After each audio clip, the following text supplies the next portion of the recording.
बेटी है कि किसी काफिर की बेटी है, कोई फर्क नहीं, सबका ड्रेस एक जैसा, सबका चलने फिरने का अंदाज एक जैसा। तो जो मन में आए करो। हर जुमा के दिन इमाम साहब हदीस पढ़ते हैं, क्योंकि आप जानते नहीं उसका माना, इसीलिए आपको समझ में नहीं आता कि इमाम साहब क्या बोल रहे हैं। हर जुमा के दिन जहाँ खुतबा रज़विया की तिलावत होती है, उसमें एक हदीस है, ये अमल माशी, तुम मनमानी करते हो, जो चाहते हो सो करो, ये अमल करो जो तुमको करना है। मस्जिद को वीरान करना है, जलसे को उजाड़ना है, जलसे में आकर के मेला देख के भाग जाना है, और वहाँ कव्वाली हो तो रात भर वहाँ पेशाब पखाना रोक करके देखना है। जहाँ एक लड़की गाती है, रात भर जितने लोगों ने उसको देखा, आंख ने जिना किया रात भर। अजनबी औरत चाहे वो कुरान ही क्यों ना पढ़े, चाहे वो कव्वाली वाला रसूल की बात क्यों ना बोले, अजनबी औरत का चेहरा देखना हरा हरा है। और रात भर कव्वाली सुनता है बंदा, उसका मुंह देखता है, नाक का आवाज भी सुनता है। माँ ज़िना करती रही, कोई नहीं बोलता। वो बोलता है कि साहब भीड़ बहुत ज्यादा है, रास्ता दे दें। वो वहाँ आवाज आती है माइक से कि रास्ता खाली करें, जो लोग इधर खड़े हैं वो सब छट जाएं। यानी इतनी भीड़ को कंट्रोल करना मुश्किल होता है। जहाँ ज़िना हो रहा है वहाँ भीड़ को कंट्रोल करना मुश्किल है। और जहाँ कुरान हदीस की बात बोलकर जन्नत जाने का पैगाम नशर हो रहा है, यहाँ खुशामद की जाती है कि जाइए मत, रुकिए, बैठिए, यहाँ लाइट है, गद्दा है। जब तक आप रहेंगे यहाँ ज़िना झूठ नहीं, जब तक आलिम का चेहरा देखते रहे आंख को नेकी मिलती रही। जब तक आप जलसे में बैठे रहे, आसमान से जो रहमतों की बारिश होती है उसमें आप नहाते रहे, रहमतों की बारिश में नहाते रहे, आलिमों का चेहरा देख के दिल दिमाग रोशन करते रहे। और बैठने का शानदार इंतजाम है।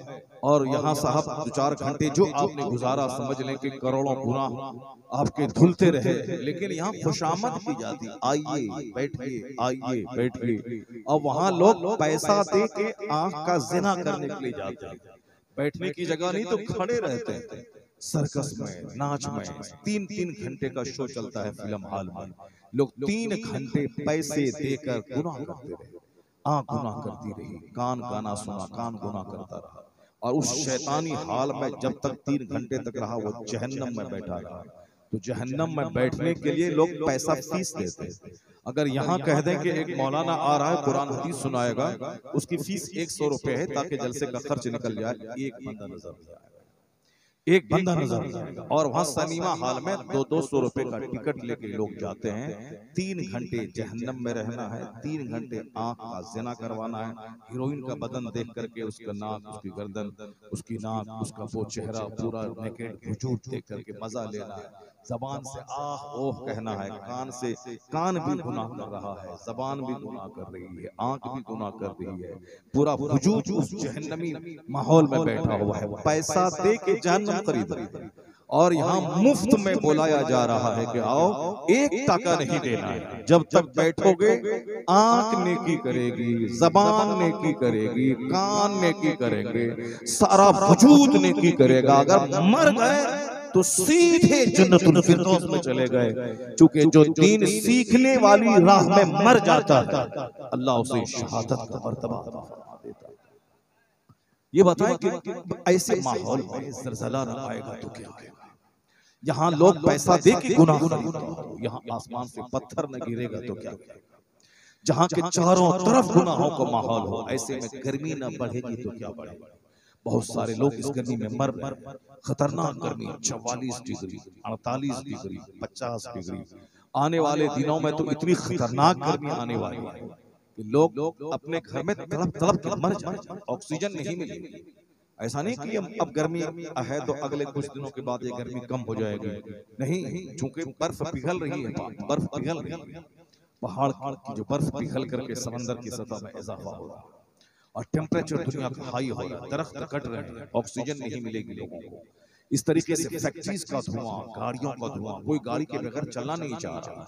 एसी का खतरनाक गैस, जो एसी का गैस, बस में एसी, ट्रेन में एसी, फ्लाइट में एसी, घर में एसी, वो जो एसी से जो खतरनाक गैस निकलती है वो गर्मी, वो कहाँ जाएगा। इसे सारी गर्मियां हैं फैक्ट्रीज की, गाड़ियों के धुआं की। तो आने वाले दिन में तो वो खतरनाक गर्मी होने वाली है कि साहब आदमी का जीना दुश्वार हो जाएगा। इसलिए आज साइंसदान ढूंढ रहे हैं कोई ऐसी जमीन मिल जाए कि अगर इस जमीन में रहना मुश्किल हो जाए, यहाँ ऑक्सीजन ही नहीं मिलेगी, लोग सांस नहीं ले पाएंगे, तो इसका अल्टरनेट कुछ होना चाहिए। तो अब वैज्ञानिक अल्टरनेट तलाश कर रहे हैं कि 50 साल 100 साल 200 साल के बाद जब ये जमीन रहने के काबिल नहीं रहेगी तो वो चांद पे लोग कैसे घर बनाएंगे, मंगल पे लोग कैसे रहेंगे, ये साहब वेनस पे कैसे जाएंगे। लोग तहकीक कर रहे हैं कहाँ मिट्टी है, कहाँ पानी है, कहाँ ऑक्सीजन मिलने का कोई जरिया है। साइंसदान मर जाएंगे, नहीं होगा। कयामत की निशानी है कि आखिर जमाने में समंदर के पानी को बहा दिया जाएगा। जब कयामत आएगी तो वैज़ल बिहार और फुज्जर, जब समंदर के पानी को बहा दिया जाएगा, वैज़ल बिहार और सुज्जर, समंदर के पानी में आग लगा दी जाएगी। इस तरीके से कयामत की जो निशानियां हैं वो धीरे धीरे जाहिर हो रही हैं। जो बड़ी बड़ी निशानियां हैं 2 4 10, जनाब ईसा अलैहिस्सलाम का आना, जनाब मेहदी अलैहिस्सलाम का आना और याजूज और माजूज का आना, ये सब बड़ी बड़ी निशानियां बाकी हैं। बाकी छोटी छोटी निशानियां सब लगभग जाहिर हो गई हैं और जो बाकी हैं जाहिर हो जाएंगी। हुजूर ने फरमाया है आखिर जमाने में युरफउल इल्म उठ जाएगा। बुखारी शरीफ की हदीस में, मुस्लिम शरीफ की हदीस में, आखिर जमाने में इल्म उठा लिया जाएगा। युरफउल इल्म उठा लिया जाएगा। नहीं रहेंगे आलिम, दाढ़ी रहेगी, इल्म नहीं रहेगा। सर पे टोपी और पगड़ी रहेगी, इल्म नहीं रहेगा। बदन पे जुब्बा रहेगा, इल्म नहीं रहेगा। आजकल मदरसों के हालात देख लीजिए। मदरसों में 99% बच्चे पढ़ते नहीं है, सिर्फ टाइम पास करते हैं। तीजा चहारम 40वां खाना है, वहां से जो पैसे मिले उस पैसे से घड़ी खरीदना है, मोबाइल खरीदना है, रिचार्ज करना है, कपड़ा पहनना है, उसमें प्रेस डालना है। लोग पढ़ने के जमाने में हम लोग प्रेस बहुत कम करते थे, टूटी चप्पल पहनते थे, सूखी दाल सूखी रोटी और सिर्फ दाल खाते थे। हफ्ता हफ्ता 10 दिन तक सालन का मुंह नहीं देखते थे हम लोग। लेकिन आज 2 दिन अगर सालन ना मिले तो फौरन लड़के एहतजाज करने सड़क पे आ जाते हैं। लड़के के बाप आकर के मौलाना को गाली देने लगते हैं, आप लोग एसी में रहें, आप लोग साहब 10 प्रकार के आइटम खाएं, बच्चे के नाम पे आप चंदा करते हैं, बच्चों को दाल और भात खिलाते हैं, यानी लड़ने लगते हैं, बच्चों को भगा के ले चला जाता है। पाप भी वैसा गिरा हुआ। पहले जमाने में लोग आते थे और कहते थे हुजूर इनको सूखी रोटी खिलाएं। 10-10 दिन तक सूखी रोटी रखते थे लोग, पानी में डुबा के खाते थे। बाप बच्चा बोलता था कि अब्बा सूखी रोटी पानी में भिगा के खाता हूँ। बाप कहता था बस 2-4 साल 10 साल सब्र कर लो, उसके बाद तुम चांदी के कटोरे में दूध और जैतून खाओगे। अगर तुमने इल्म हासिल कर लिया, आलिम बन गया, फिर तो ज़माना तेरा गुलाम हो जाएगा, बादशाह तेरे पाँव के नीचे दिल बिछाएंगे। इमाम आज़म अबू हनीफा रज़ियल्लाहु ताला अन्हु को बादशाह खुशामद करता रहा कि आप मेरे जज बन जाएं, चीफ काजी बन जाएं, आपने कबूल नहीं किया। इमाम अबू यूसुफ रज़ियल्लाहु ताला अन्हु को बादशाह बगदाद ने कहा मेरे आप एडवाइजर बन जाएं, मुशीरकार बन जाएं, आपकी भारी तनख्वाह मैं दूंगा, आप जो चाहेंगे सब मैं दूंगा। ये इल्म है जिसके हासिल करने के बाद बादशाह उसकी इज्जत करते थे, उसके पास आते थे, उनकी जूती सीधी करते थे। तो बाप कहते थे कि बेटा चंद दिन सब्र कर ले, अगर तुम अच्छा आलिम बन गए तो फिर उसके बाद इज्जत ही इज्जत है, नेमत ही नेमत है, फिर उसके बाद फिर तुम्हें कोई नहीं इस तरह की तकलीफों में देख पाएगा। मगर आजकल बाप भी उसी तरह से नंगा है, इतना तकलीफ भी बेटे को लेके भाग गया। जब बच्चे नहीं पढ़ेंगे, भाग जाएंगे, तो फिर दीन कौन सिखाएगा, कौन फराइज के मसाइल बताएगा। जहाँ के एक बाप मर गया, 5 बेटा 5 बेटी छोड़ के मरा, 5 बीघा जमीन छोड़ के मरा। अभी 1 लाख में से 999 मौलवी के पास जाएं, नहीं बता पाएंगे, क्योंकि हदीस में आया है कि जानकार नहीं मिलेगा। मीरास की तकसीम कैसे होगी इसका जानकार नहीं मिलेगा। तकरीरें हो जाएंगी मस्जिद में जुमा के, क़िरात हो जाएगी, जुब्बा दस्तार पगड़ी सब, और सिर्फ मसाइल पूछे फराइज के। एक शख्स मर गया, उन्होंने 4 बेटा छोड़ा, उन्होंने 3 बेटी छोड़ी, उन्होंने 10 लाख रुपए छोड़ा, उन्होंने 25 बीघा जमीन छोड़ी। ये बताइए कि इन सारी बहनों और सारे भाइयों में ये जायदाद कैसे तकसीम होगी। एक बीवी भी है, माँ भी है, फूफी भी है, नहीं होगा। जाओ इदारे शरिया जाओ, इदारे शरिया जाओ, कोई जानकार नहीं मिलेगा। इल्म दुनिया से उठ जाएगा। कैसे नहीं उठेगा? एक तो मदरसे में पढ़ाई नहीं हो पाए, और दूसरा जो आलिम इंतकाल कर जाएंगे उनकी जगह कोई दूसरा नहीं ले पाएगा, उन जैसा आलिम कोई नहीं बन पाएगा। गौसे आजम दुनिया से चले गए, दूसरा कोई गौसे आजम नहीं बन सका। गरीब नवाज दुनिया से चले गए, कोई दूसरा गरीब नवाज नहीं बन पाएगा। आला हजरत दुनिया से चले गए, कोई दूसरा आला हजरत नहीं बन पाएगा। मुफ्ती आजम हिंद चले गए, कोई दूसरा मुफ्ती आजम हिंद नहीं बन पाया। हुजूर मुजाहिदीन मिल्लत चले गए, कोई दूसरा मुजाहिदीन मिल्लत पैदा नहीं हुआ। और अभी 4 साल पहले हुजूर ताजुश शरिया आलमुल उलमा, उलमा के सरदार चले गए, कोई दूसरा ताजुश शरिया नहीं मिलेगा। हदीस में आया है कि उलमा उठा लिए जाएंगे, कोई दूसरा उनकी जगह नहीं लेगा। इस तरह धीरे धीरे बड़े बड़े लोगों के बाद जो आएंगे, महिले भी चले जाएंगे, छोटे लोग भी खत्म हो जाएंगे। फिर क्या होगा? जाहिल रह जाएंगे, जाहिल ही किसी जाहिल को मुसल्ला पे खड़ा कर देगा और वो गलत कुरान पढ़ेगा। पीछे न किसी की नमाज होगी न उसकी नमाज होगी, वो गलत मसला बताएगा, वो खुद गुमराह होगा, सारी कौम गुमराह होगी, क्योंकि कोई आलिम ही नहीं मिलेगा दीन सिखाने वाला। और एक दूसरा मैटर, इल्म कैसे उठेगा? इल्म सिखाने की जगह मदरसा, मदरसे में लोग अपने बच्चों को पढ़ाएंगे नहीं, माल हो जाएगा मौलाना साहब के पास, ये क्रिश्चियनों के स्कूल में अपने बेटों को पढ़ाएंगे। जब तक गरीब हैं, मदरसे में कोई सहारा नहीं, चलो मदरसे में जाओ, तीनों टाइम खाना फ्री है, कपड़ा फ्री है, आने जाने के लिए ट्रेन का किराया फ्री है, चलो वहां जाके पढ़ो। लेकिन जब पैसा आ जाएगा 1 लाख महीना, यही आदमी 50,000 रुपए डोनेशन देकर, 10,000 रुपए महाना देकर अपने बच्चों को सेंट मैरी में, सेंट जेवियर्स में साहब और दूसरे स्कूल में एडमिशन करवाएंगे, क्योंकि इनके पास पैसे हैं। हर महीने 6,000 बच्चों को देना है, अलग से कोचिंग सेंटर भेजना है, ट्यूटर को लाना है। पैसे नहीं हैं तो मदरसे में बच्चे पढ़ते, और जिस दिन पैसे सबके पास हो जाएंगे कोई मदरसे में नहीं पढ़ाएगा। और आप पहले बच्चे नहीं मिलते, बच्चे मदरसे में रखते नहीं थे मदरसे वाले। 100 का कोटा है फुल है, 500 का कोटा है फुल है, लेकिन अभी कोटा क्या, अभी तो जो 5 बच्चे भी नहीं मिलते मदरसे वाले। मुदर्रिस से कहते हैं कि आप वहां से बच्चे को लाइए, आपकी तनख्वाह हम 2000 बढ़ा देंगे। बच्चे को खुशामद करना पड़ता है। इसे अब कौन वहां मदरसे में, जब मदरसा ही उजड़ जाएगा, वहां पढ़ाने वाला नहीं रहेगा। मौलाना बोलेगा मैं पढ़ाऊं मेहनत से, बुखारी शरीफ पढ़ा सकता हूं मैं, मगर मेरी तनख्वाह 25,000 रुपए चाहिए। मदरसा वाला बोलेगा कि 5,000 रुपए दूंगा, अगर आपको पढ़ाना है तो पढ़ाइए। जितने पढ़े लिखे लोग हैं छोड़ देंगे मदरसा, वो सब कारोबार में लग जाएंगे। जो कोई कुछ नहीं जानता है वो मदरसे में रहेगा, जो कुछ नहीं जानता है तो सामने वाले को क्या पढ़ाएगा? जब तक तब तक, जब तक तब तक चलेगा। एक गांव में एक मौलवी साहब ऐसे ही करता था, बच्चों 100-150 बच्चा है, सब बोलो जब तक तब तक, जब तक तब तक, क्योंकि मौलवी साहब को पढ़ाना ही नहीं आता था। वो बस एक बात, जब तक तब तक, जब तक तब तक। एक मौलाना साहब बाहर से एक मेहमान आ गया उसका, वो साहब जब मदरसा घूमने गया, बोला सारे बच्चे क्या पढ़ रहे हो? जब तक तब तक, जब तक तब तक। तो वो मेहमान ने बोला कि सुनो जी, आज एक नया सबक मैं तुमको देता हूँ, तुम लोग सब रटो। मौलवी साहब चला गया था पखाना करने के लिए, इन्होंने कहा क्या पढ़ते हो? देखा सब बच्चा जब तक तब तक बोला। अब तुम लोग सब ये रटो, ये कब तक, ये कब तक, ये कब तक, ये कब तक। तो सब रटना शुरू किया, बोला इसी को तुम लोग सब पढ़ो। रटाया, मेहमान चला गया। उसके बाद जब मौलवी साहब आया पखाना करके, देखा बच्चा सबका सबक बदला हुआ, क्योंकि मौलवी साहब को आता ही नहीं था।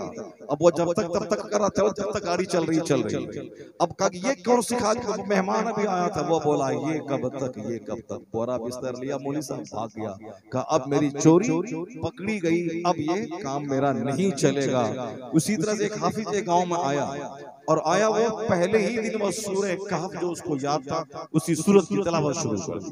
सोचा सारे गांव के लोग देहाती हैं, जाहिल हैं, और ये लोग क्या जानेंगे सूरह कहफ क्या है?